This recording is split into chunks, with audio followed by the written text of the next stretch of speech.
Battle of Karbala. Battle of Karbala. معركة Karbala. قتل حسین اصل میں مرگ یزید ہے۔ اسلام زندہ ہوتا ہے ہر کربلا کے بعد۔ السلام علیکم دوستو، آج ہم آپ کو عراق کے ایسے شہر کی زیارت کروانے جا رہے ہیں جو مسلمانوں کے لیے مقدس شہروں میں سے ایک ہے، جہاں محرم کے مہینے میں کروڑوں کی تعداد میں زائرین جاتے ہیں، جہاں جانے کے بعد آنکھوں سے بے ساختہ آنسو جاری ہو جاتے ہیں۔ جی ہاں، آج ہم زیارت کرنے جا رہے ہیں کربلا شہر کی۔ کربلا شہر کب آباد ہوا اور اس شہر کے مقدس مقامات کون سے ہیں؟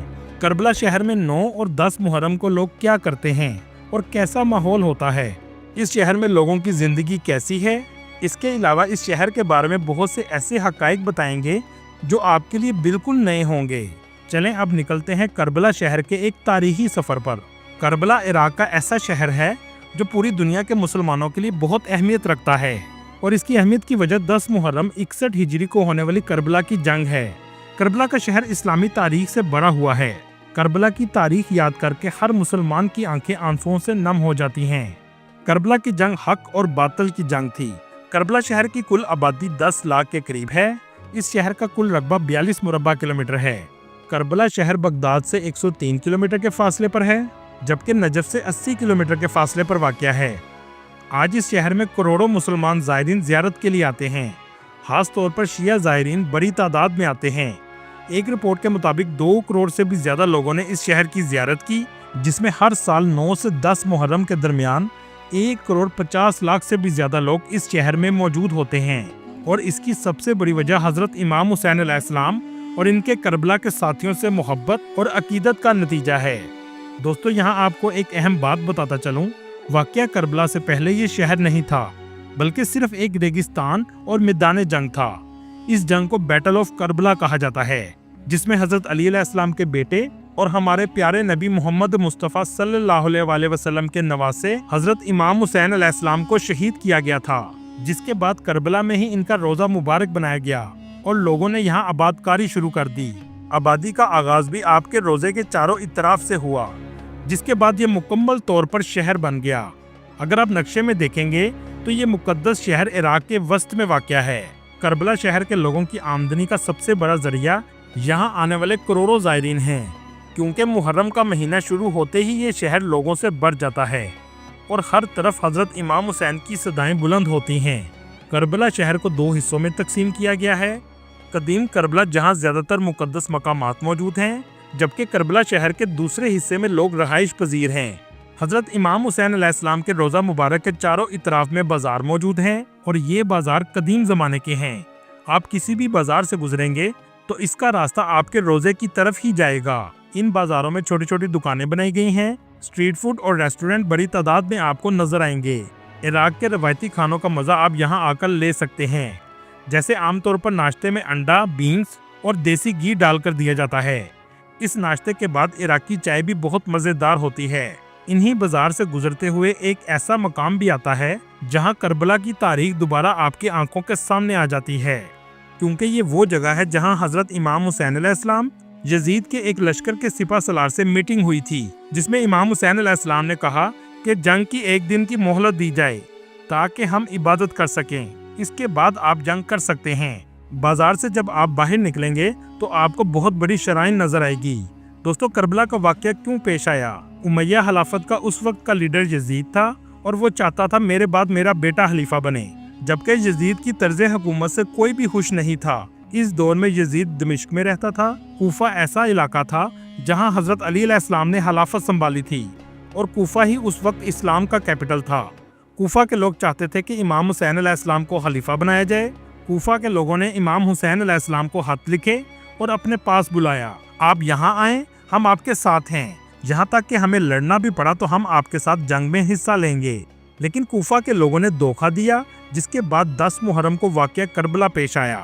یہ واقعہ صرف مظلوم اور ظالم کے درمیان نہیں، بلکہ جرأت، حق اور بہادری کے ساتھ ظلم کے خلاف کھڑے ہونے کا اور اللہ پر یقین رکھنے کا ہے۔ حضرت امام حسین علیہ السلام کے لشکر میں 72 لوگ تھے، جبکہ یزید کے لشکر میں 4000 سے بھی زیادہ لوگ تھے۔ اس زمانے میں آپ نے کربلا کے مقام پر اپنے خیمے لگائے، جہاں دور دور تک ریگستان اور پانی کی بھی قلت موجود تھی، یہاں تک کہ یزید کی فوج نے پانی بھی بند کر دیا، جبکہ امام حسین علیہ السلام کے ساتھ چھوٹے بچے بھی موجود تھے क्योंकि आप अपने सारे खानदान के साथ तशरीफ लाए थे। इसके बावजूद आपकी हिम्मत में जरा बराबर भी कमी ना आई और इसकी वजह थी अल्लाह पर यकीन। 3 दिन तक पानी के बगैर वक्त गुजारा, जहां रेगिस्तानी गर्मी भी अरूज पर थी। आखिरकार इमाम हुसैन अलैहिस्सलाम और आपके खानदान वालों को जंग में शहीद कर दिया गया और आज इसी जगह आपका रोजा भी मौजूद है। रोजे के करीब बाजार में भी बहुत मुकद्दस मकामात मौजूद हैं, जिनको जालियों की मदद से बंद किया गया है। चलें अब आपको रोजे की तरफ लेकर चलते हैं। दोस्तों, हजरत इमाम हुसैन अलैहिस्सलाम के रोजे के बिल्कुल साथ आपके भाई हजरत अब्बास अलैहिस्सलाम का रोजा भी मौजूद है, जो करबला की जंग में हजरत इमाम हुसैन अलैहिस्सलाम के अहम साथी थे। ये है हजरत अब्बास अलैहिस्सलाम का रोजा मुबारक, जहां से आप एक बड़े दरवाजे से दाखिल होने के बाद नीचे की तरफ जाते हैं और सामने आपको बहुत खूबसूरत गोल्डन दरवाजा नजर आएगा, जिस पर सोने का काम किया गया है। इस दरवाजे के बाहर एक सहन मौजूद है, जहां लोग नमाज अदा करते हैं। हजरत अब्बास अलैहिस्सलाम हजरत इमाम हुसैन अलैहिस्सलाम की फौज के सिपा सलार थे। जब आपके खानदान के लोग शहीद हो चुके थे और सिर्फ बच्चे ही बचे थे, तो हजरत अब्बास अलैहिस्सलाम बच्चों के लिए पानी लेने गए थे। आपको इसी वजह से इनके रोजे के ऊपर एक मश्क भी लगी हुई नजर आएगी और ये मश्क ही इस वाक़े की अलामत है। जब आप पानी के लिए गए तो आपको रास्ते में शहीद कर दिया गया। हजरत अब्बास अलैहिस्सलाम का रोजा भी अंदर से बहुत खूबसूरत और नक्शो नगार से भरा हुआ है। मुहर्रम के अयाम में यहाँ तक पहुँचना बहुत मुश्किल होता है। हजरत अब्बास अलैहिस्सलाम के हरम के बाहर एक एरिया है, जो हजरत इमाम हुसैन अलैहिस्सलाम और हजरत अब्बास अलैहिस्सलाम के रोजे के दरमियान बनाया गया है। इसे बैनुल हरमैन भी कहा जाता है। ये जगह 2 रोजों को आपस में मिलाती है। ये तकरीबन 250 मीटर लंबा एरिया है। ये वही जगह है जो अरबैन वॉक से चलते हुए लोग यहाँ आते हैं, जिसके बारे में आगे हम आपको वीडियो में बताएंगे। इस जगह के बारे में कहा जाता है कि करबला की जंग में सबसे ज्यादा शहीद इसी जगह हुए थे। हजरत इमाम हुसैन अलैहिस्सलाम के रोजे में दाखिल होते ही आंखों से बेसाख्ता आंसू जारी हो जाते हैं। ये वही इमाम हुसैन अलैहिस्सलाम हैं जो आप सल्लल्लाहु अलैहि वसल्लम के हाथों में खेला करते थे, जिन्होंने अपना बचपन भी जन्नत के टुकड़े पर गुजारा है, जिसे रियाजुल जन्ना कहा जाता है। शराइन के अंदर ही एक म्यूजियम भी बनाया गया है। ये पिलर इसी बात को जाहिर करता है कि इस्लाम जिंदा होता है हर करबला के बाद। नीचे का पिलर जाहिर कर रहा है कि आप सल्लल्लाहु अलैहि वसल्लम की जिंदगी में इस्लाम ऐसे मजबूत था। इसके बाद इस्लाम को बहुत सी मुश्किलात का सामना करना पड़ा और दरमियान का हिस्सा करबला को जाहिर करता है और ऊपर का पिलर जाहिर करता है कि करबला के बाद दोबारा इस्लाम मजबूत हुआ। यहाँ इन लोगों के नाम भी लिखे गए हैं जिन्होंने आपके रोजे पर हमला करने की कोशिश की थी। ये तमाम चीजें उस दौर की चीजों से तशबीह के तौर पर रखी गई हैं। इस म्यूजियम में एक बहुत खूबसूरत कारपेट भी रखा गया है। इस कारपेट को बनाने में 8 साल लगे थे। ये कारपेट करबला की जंग को जाहिर करता है। हजरत इमाम हुसैन अलैहिस्सलाम का हरम भी बहुत वसी बनाया गया है और अंदर से भी इंतहाई खूबसूरत है। ये वो जगह है जहां आपको शहीद किया गया था। इसके अंदर रंग लाल रखा गया है। हरम के चारों इतराफ में नक्शो नगार किए गए हैं। आपके रोजे मुबारक की इन जालियों को जरी कहा जाता है। दोस्तों, करबला के नाम के बारे में मुख्तलिफ राय हैं। करबला का एक मतलब नरम जमीन है और एक मतलब ये भी समझा जाता है कि हजरत जिब्राइल अलैहिस्सलाम ने आप सल्लल्लाहु अलैहि वसल्लम को बताया था कि एक ऐसी जमीन है जहां आप सल्लल्लाहु अलैहि वसल्लम के खानदान पर मुसीबत और अजियत दी जाएगी। तो अजियत देने वाली जमीन का मतलब भी करबला कहा जाता है। हरम के करीब नहर फरात है, जहां 7 मुहर्रम को पानी बंद किया गया था। ये जो आप जगह देख रहे हैं, कहा जाता है कि ये वो जगह है जहां हजरत अब्बास अलैहिस्सलाम पानी भरने के लिए आए थे। दोस्तों, आपने मक्का और मदीना शरीफ में देखा होगा कि लोगों को व्हील चेयर पर बैठा कर ले जाया जाता है और इसका कुछ मुआवजा भी लेते हैं। ऐसे ही इमाम हुसैन अलैहिस्सलाम के हरम के करीब रेडी वाले मौजूद होते हैं। जो लोग पैदल ज्यादा नहीं चल सकते, वो इस पर बैठकर जा सकते हैं। आप ये जो देख रहे हैं, इसे अरबी में हुब कहा जाता है। इराकी लोग ये बीज बहुत ज्यादा शौक से खाते हैं।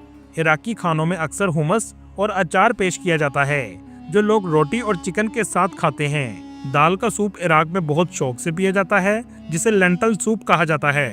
हरम के इस रास्ते पर लोगों का रश आपको सबसे ज्यादा नजर आएगा। दोनों इतराफ में दुकानें मौजूद हैं और गर्मी से बचने के लिए कपड़े की छत भी लगाई गई है। पूरे इराक की निस्बत इस शहर में सबसे ज्यादा अमन है। इस पूरे शहर में बुलंदो बाला इमारतें ना होने के बराबर हैं, लेकिन करबला बगदाद और दूसरे शहरों से ज्यादा डेवलप है। खूबसूरत रेस्टोरेंट और दुकानें शहर के मुख्तलिफ हिस्से में मौजूद हैं। इराकी आइसक्रीम भी बहुत मजेदार होती है। आप जब भी जाएं तो आइसक्रीम जरूर खाइएगा, आपको बहुत मजा आएगा। दोस्तों, आप ये जरूर देखना चाहेंगे کہ 10 मुहर्रम का दिन करबला में कैसा होता है। 10 मुहर्रम को पूरे शहर में लोग सड़कों पर आ जाते हैं, जुलूस की शक्ल में हाथ में झंडे लिए होते हैं। इराकी लोग 10 मुहर्रम के दिन जोहर की नमाज के बाद पूरे शहर से लोग भागना शुरू कर देते हैं। ये तमाम लोग भागते हुए हजरत इमाम हुसैन अलैहिस्सलाम के रोजे की तरफ जाते हैं। गर्मी की वजह से हर जगह इन पर पानी फेंका जाता है।